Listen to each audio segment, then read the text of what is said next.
Biafra, the war that changed Nigeria. Season 1, Episode 5. The Massacres in the North. The revenge coup had changed everything. Across northern Nigeria, fear and anger grew rapidly. Rumors spread from city to city. Markets became quieter.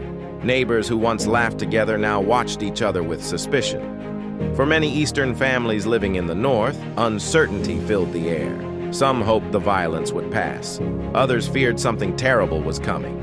And soon, thousands of innocent people would find themselves trapped in one of the darkest moments in Nigerian history. At night, whispers spread through crowded neighborhoods.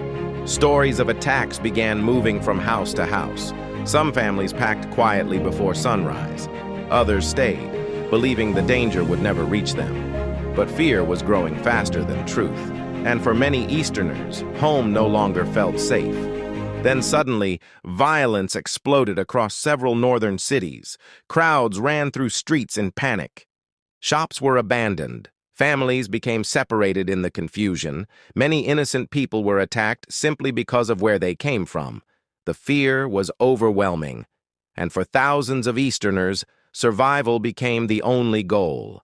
Families searched desperately for safety. Churches, train stations, and crowded roads filled with frightened people carrying whatever they could save. Children cried, parents prayed, and everywhere, uncertainty followed them. The dream of one united Nigeria was beginning to collapse before their eyes. Soon, thousands began fleeing back to eastern Nigeria. Roads became filled with refugees moving eastward day and night. Some traveled by train. Others walked for miles under heavy rain and scorching heat. Every family carried painful stories, stories of fear, stories of loss, stories that would soon change Nigeria forever.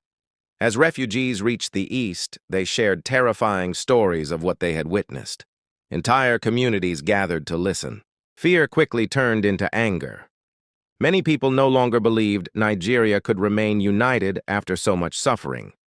And across eastern Nigeria, calls for protection grew louder each day. The east became overwhelmed with fear and uncertainty. Schools filled with displaced families. Hospitals struggled to care for the wounded. Markets became crowded with refugees searching for food and shelter. Everywhere, people asked the same question. Could Nigeria survive this crisis?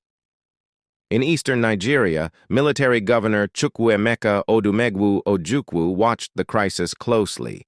The growing refugee crisis and stories of violence deepened